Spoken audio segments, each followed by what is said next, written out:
Have you ever felt the sting of being called selfish just because you decided to prioritize yourself? Some people celebrate your growth, but others, well, they resent it. And it's not because you've wronged them. It's because your progress forces them to confront their own stagnation. I've been there. The moment I stopped overextending myself to please others, the backlash was immediate. Friends drifted away. Accusations of selfishness and ingratitude piled up. It wasn't about me. It was about losing the version of me they could manipulate, depend on, or take advantage of. This is where Stoic philosophy comes into play. Stoicism teaches us that we're not responsible for others' reactions to our boundaries. We're only responsible for our own peace, growth, and resilience. When you embrace this mindset, you'll stop letting guilt or manipulation dictate your choices.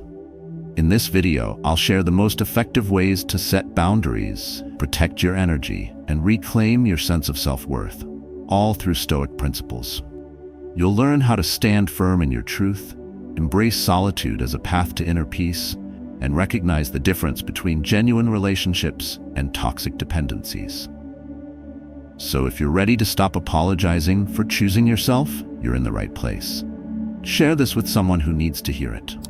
And let me know in the comments, how have you handled the challenges of growth? Let's start a conversation. 1. Establishing personal boundaries. When you decide to set boundaries, you're not just protecting your peace, you're redefining how people treat you. And while it's liberating, it's also one of the hardest steps in personal growth. Why? Because boundaries challenge the status quo. I remember a friend of mine who always borrowed money but never returned it. For years I didn't think much of it. I told myself, they're my friend and I should help. But as time passed, the pattern became clear. They were taking advantage of my generosity.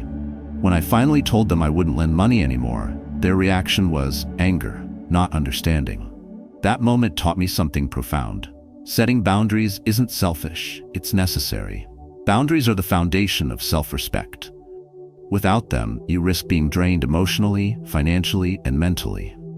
People who benefit from your lack of boundaries will call you selfish or ungrateful the moment you say no.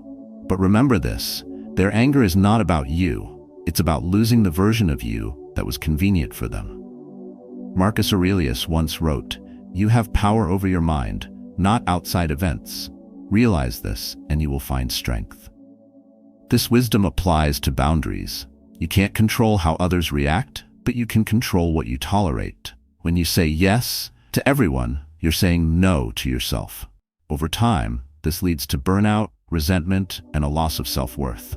Think about the small sacrifices you make daily, agreeing to tasks you don't have time for, accepting behaviors that cross your limits, or prioritizing others' needs at the expense of your own. Each small yes chips away at your energy, leaving little for your own growth and peace. Here's the uncomfortable truth. Not everyone will celebrate your boundaries. Some will feel entitled to the version of you that always prioritized them. They might use guilt, manipulation, or even nostalgia to pull you back. For example, when I stopped overextending myself for my friend, they accused me of changing. And they were right, I had changed. I had stopped allowing myself to be taken for granted. Epictetus teaches us, it's not what happens to you, but how you react to it that matters. Your response to pushback defines whether your boundaries stand strong or crumble. Setting boundaries requires clarity, communication, and consistency. Reflect on areas in your life where you feel drained or disrespected. These are signs that boundaries are missing. When you communicate your limits, be direct but respectful. Instead of saying, "You always take advantage of me," try, "I've decided not to lend money anymore because it's important for me to manage my finances responsibly." Consistency is key. People might test your boundaries, hoping you'll revert to old patterns. Stand firm. Consistency teaches others that you mean what you say. At first, setting boundaries feels isolating. You might lose people who benefited from your lack of limits. But over time, you'll notice something remarkable. The relationships that remain are healthier, more supportive, and truly reciprocal. Think of boundaries as a filter, separating genuine connections from toxic dependencies. When you stop pouring into people who only take, you have more energy to invest in yourself and those who uplift you. As Seneca said, associate with those who make you better. Boundaries ensure that the people in your life align with your values, and respect your worth. In this journey of growth, remember, you're not being selfish, you're choosing self-respect. Boundaries are your way of saying, I value myself enough to protect my peace, and while some may resist, the peace that follows is worth every difficult conversation. This is your life, your energy, and your growth. Guard it fiercely. 2. Your growth challenges their comfort zone. Growth is transformative, but it can also be disruptive. When you start evolving, it doesn't just affect you, it impacts the people around you. Suddenly, your decision to prioritize personal growth becomes a mirror reflecting your own stagnation. And for many, that's a confrontation they're not ready to face. Think about it. When you embrace change, it shifts the dynamic they've grown comfortable with. You were predictable, dependable, and always there to meet their needs. But the moment you begin to reclaim your time, energy, and purpose, it disrupts the balance. To them, it feels like betrayal. In truth, it's liberation. As you grow, you may notice the subtle ways people resist your transformation. They might say things like, "You're not the same person anymore," as though staying stagnant is a virtue. They might even accuse you of abandoning them or losing sight of what's important. But what they fail to understand is that your growth isn't about them. It's about you. The Stoic philosopher Epictetus reminds us, if you want to improve, be content to be thought foolish and stupid. In other words, your progress might provoke judgment or resentment, but those reactions belong to others, not to you. Their discomfort with your evolution is a reflection of their unwillingness to change, not a measure of your worth. When you step out of your comfort zone, you inherently challenge theirs. Your courage to pursue a better version of yourself forces them to confront what they've been avoiding, whether it's their unfulfilled potential, unresolved insecurities, or their dependency on you remaining the same. That discomfort can manifest as criticism, distance, or even anger. But none of it should deter you from moving forward. It's important to remember that growth often requires letting go. As Marcus Aurelius wisely stated, you have to assemble your life action by action and be content if each one achieves its goal as far as possible, and no one can stop you from that.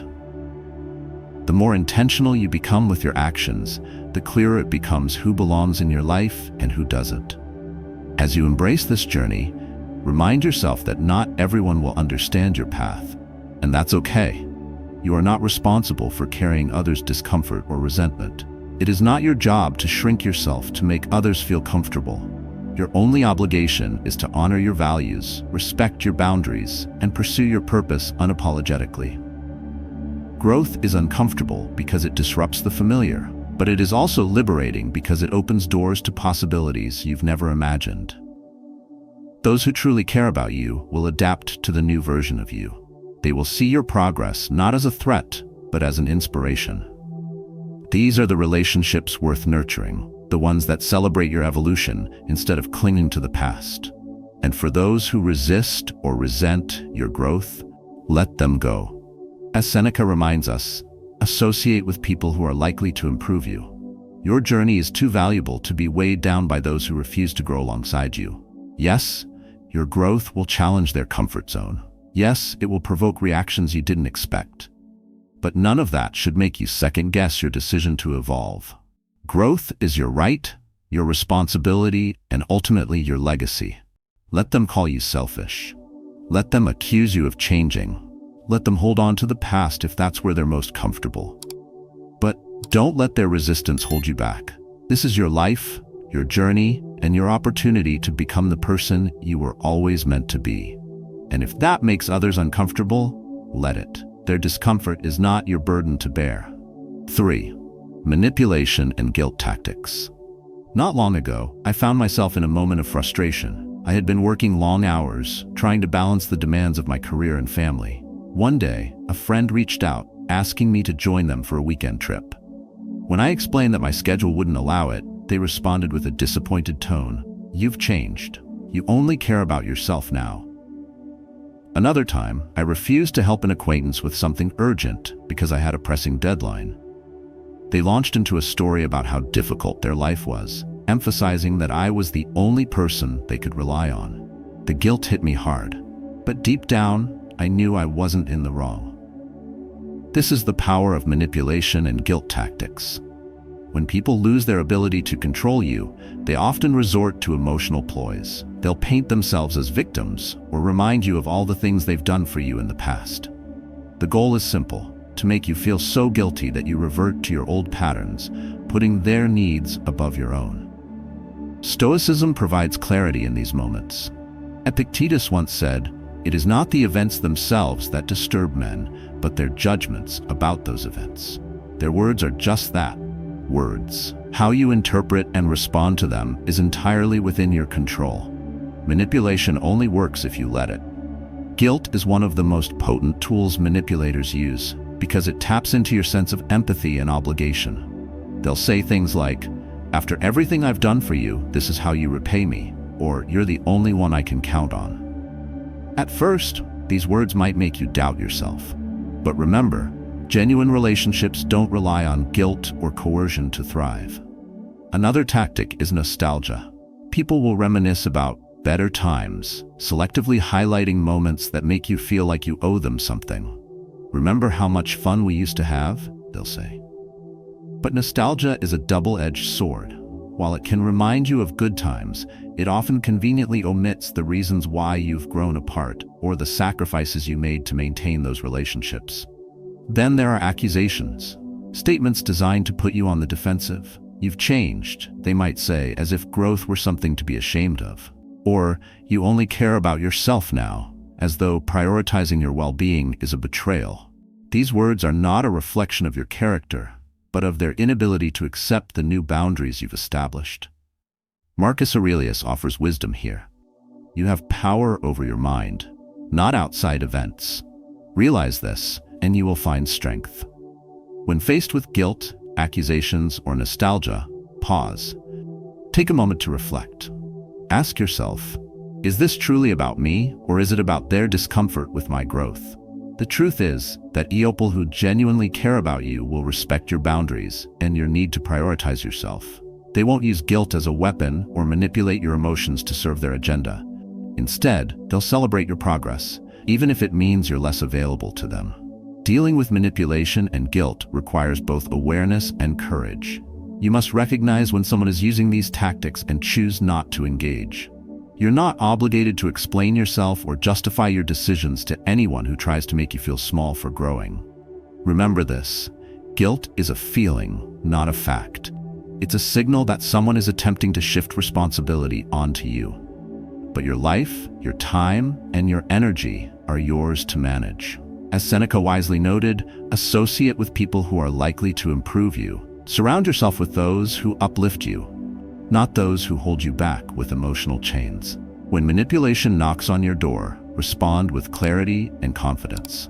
When guilt tries to cloud your judgment, remind yourself of your worth. And when accusations arise, stand firm in the knowledge that growth is not a betrayal, but a necessary step toward becoming the person you were always meant to be. 4. Selfishness versus self-worth. There is a distinct difference between selfishness and self-worth, though many people fail to see it. The moment you decide to prioritize your own well-being, some may accuse you of being selfish. But is it selfish to respect your needs, set boundaries, or choose peace over chaos? No, it's an act of self-respect, a recognition of your worth. Imagine this: you're constantly pouring into others, giving your time, energy, and resources until you're depleted. Yet, when you pause to recharge, the same people you've helped accuse you of thinking only of yourself. Their discomfort doesn't stem from your actions, but from their unmet expectations. They are upset that you're no longer the version of yourself that always said yes, no matter the cost. The Stoic philosopher Epictetus once said, "Know first who you are, and then adorn yourself accordingly." Self-worth begins with knowing who you are and honoring that truth. It means valuing your time, energy, and emotions enough to protect them, even if others don't approve. Selfishness, on the other hand, is rooted in taking from others without regard for their well-being. But self-worth? It's about recognizing your own needs and meeting them with care. When you prioritize your mental health, goals, or peace, you're not taking anything away from anyone else. You're simply giving yourself the attention you deserve. The pushback you face often comes from people who benefit from your lack of boundaries. They might say, "You've changed," or "You only care about yourself now." These words are meant to make you question your growth, to draw you back into old patterns of overextending yourself. But remember, their words are not about you. They're about their inability to adapt to the new you. Marcus Aurelius reminds us, you have to assemble your life action by action, and be content if each one achieves its goal as far as possible. Taking care of yourself isn't selfish. It's building a life of intention, one step at a time. Think about the last time you put yourself first. Maybe it was declining an invitation to protect your energy, or saying no to a request that didn't align with your priorities. How did it feel? Likely, it felt liberating, but also unfamiliar, especially if you've spent years putting others first. This discomfort is a natural part of reclaiming your self-worth, and yet there's a stigma around choosing yourself. Society often glorifies self-sacrifice, as though ignoring your needs is a badge of honor. But what good are you to anyone else if you're running on empty? As Seneca wisely stated, it is not the man who has too little, but the man who craves more, that is poor. True abundance comes from knowing when to give and when to hold back, from being secure in your decisions, even when others disagree. The truth is, you don't owe anyone an explanation for your growth. You don't need to justify your choices to people who refuse to understand them. Self-worth is not up for debate. It's a quiet confidence that allows you to walk away from what doesn't serve you without guilt or regret. When you choose self-worth over the approval of others, something remarkable happens. You begin to attract relationships and opportunities that align with your values. The people who stay in your life will respect your boundaries and celebrate your growth. And those who don't, they were never meant to stay.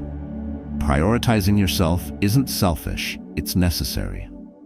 It's a declaration that you matter, that your time and energy are precious. The journey may be challenging, but the peace that follows is worth every difficult decision. You are not here to please everyone. You are here to live authentically, to honor your worth, and to build a life that reflects your values. Never apologize for choosing yourself, because in doing so, you give others permission to do the same. 5. Genuine relationships versus dependency. Imagine this, a relative who only calls when they need money. At first, you oblige, telling yourself it's the right thing to do. But over time, the pattern becomes undeniable. Their calls aren't about you, they're about what you can provide. One day, you decide to set boundaries. You explain, kindly but firmly, that you can no longer lend them money. Their response isn't gratitude for your honesty, it's anger and disappointment. This is the difference between genuine relationships and dependency.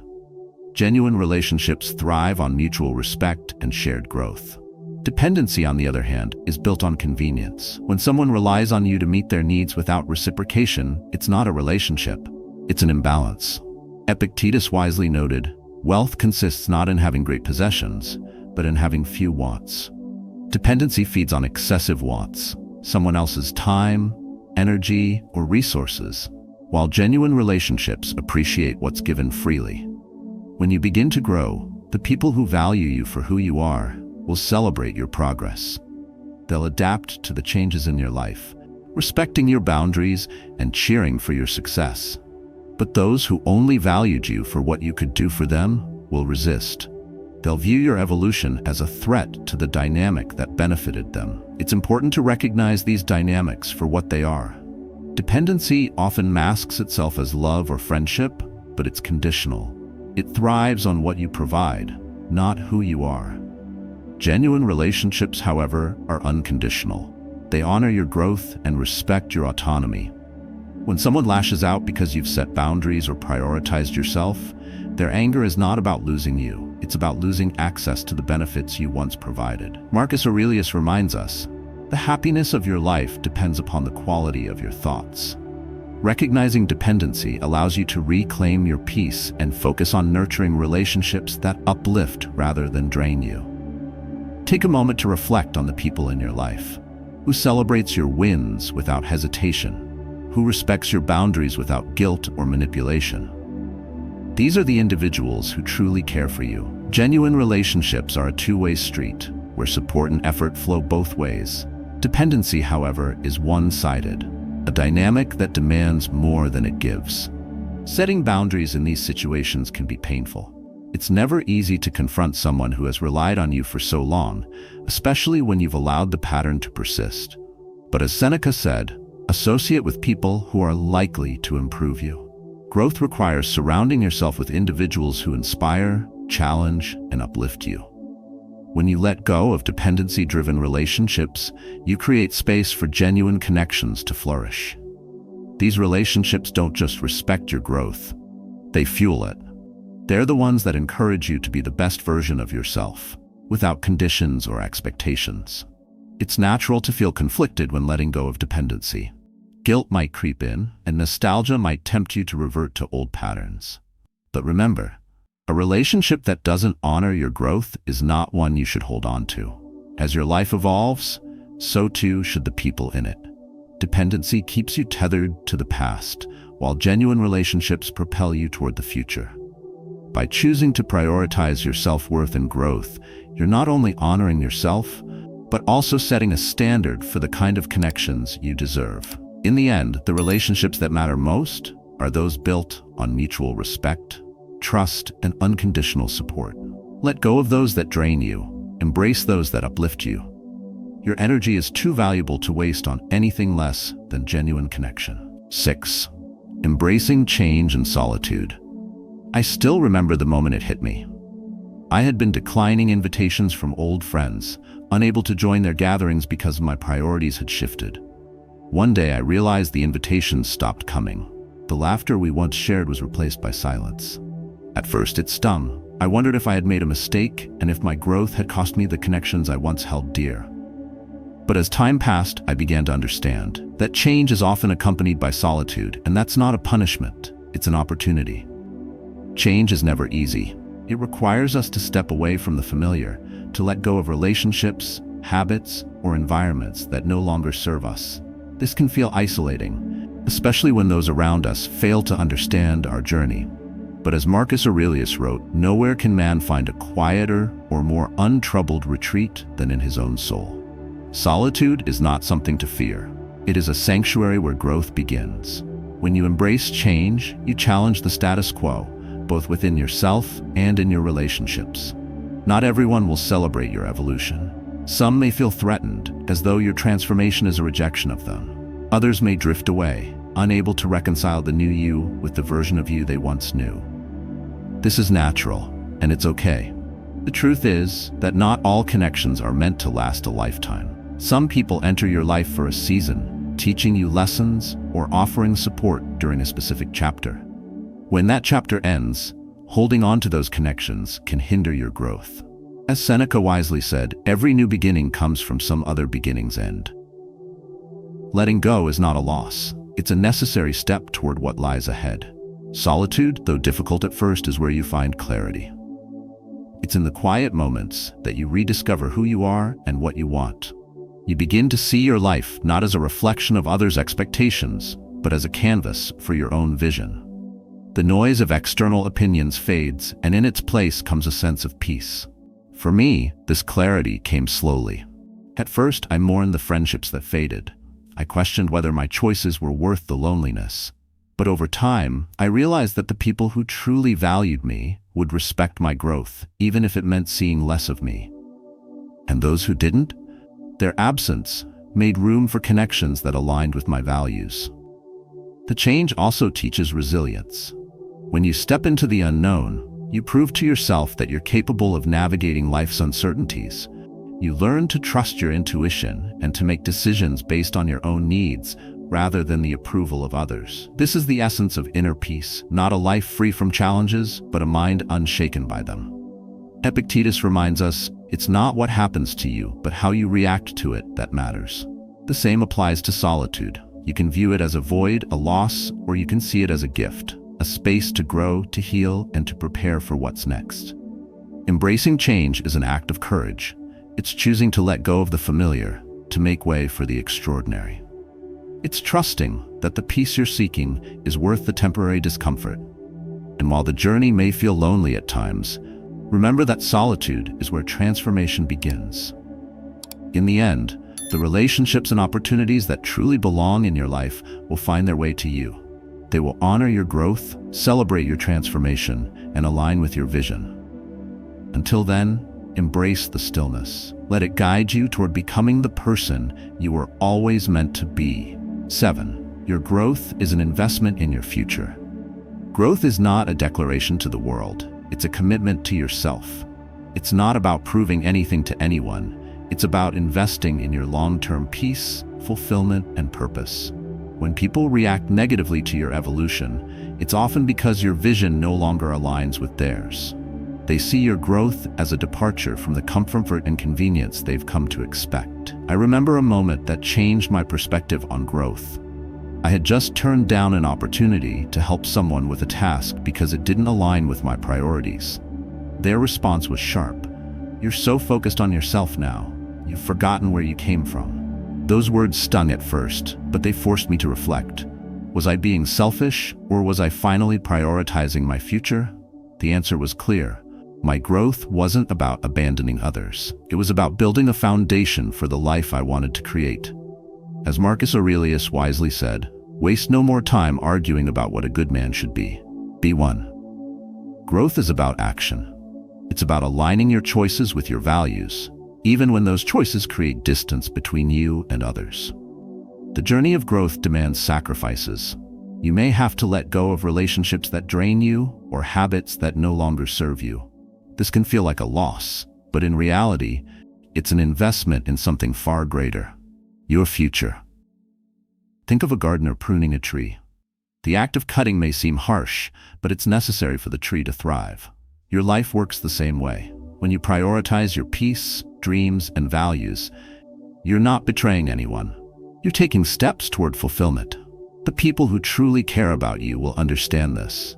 They'll celebrate your wins, even if it means seeing less of you. But those who resist your growth, those who accuse you of changing or forgetting where you came from, are revealing more about themselves than about you. Epictetus teaches us, first say to yourself what you would be, and then do what you have to do. Growth requires clarity of vision. What do you want your life to look like in 5 years? 10 years? Every decision you make today is a step toward or away from that vision. Choosing yourself, your values, and your peace is not selfish. It's essential for building a meaningful life. However, growth is rarely easy. It's often uncomfortable, requiring you to confront your fears, let go of the familiar, and face criticism from those who don't understand your path. But discomfort is a small price to pay for the rewards that come with living authentically. One of the hardest lessons in growth is realizing that not everyone is meant to join you on your journey. Some people will only see your value when it benefits them. Others will resist your progress because it forces them to confront their own stagnation. As Seneca reminds us, the greatest obstacle to living is expectancy, which hangs upon tomorrow and loses today. Waiting for others to accept your growth is a form of expectancy. Live your truth now, not when it's convenient for others. Your growth is a gift to your future self. Every boundary you set, every toxic relationship you release, and every dream you pursue is an investment in the person you're becoming. And while the road may be lonely at times, the destination is worth every sacrifice. When you look back on your life, you won't regret the moments you chose yourself. You'll regret the times you compromised your values to please others or delayed your dreams out of fear. Growth isn't easy, but it's necessary. It's your legacy, your contribution, and your ultimate act of self-respect. So choose growth, choose peace, and trust that every step you take is leading you closer to the life you were meant to live. Growth is a journey, not a destination. It's a series of deliberate choices to prioritize your peace, protect your energy, and honor your values. Along the way, you may face resistance. Some people will celebrate your transformation, while others will resent it. But remember, their discomfort is not your burden to carry. As Marcus Aurelius said, you have power over your mind, not outside events. Realize this, and you will find strength.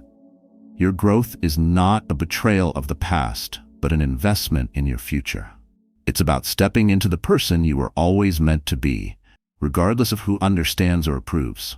Through setting boundaries, embracing change, and letting go of dependency, you create space for genuine relationships and meaningful opportunities. You're not here to fulfill others' expectations or play a role that no longer serves you. You're here to live authentically, guided by your inner peace and personal growth. Now, I want to hear from you. Have you ever faced resistance when choosing yourself? Did you lose connections, or did you find strength in solitude? Share your story in the comments below. Your experiences might inspire someone else who's navigating a similar path. And remember this: growth is a quiet revolution, one choice at a time. Choose to live intentionally. Choose to honor your worth. And above all, choose to be the person you know you're capable of becoming. The world needs that version of you, fully realized and unapologetically authentic.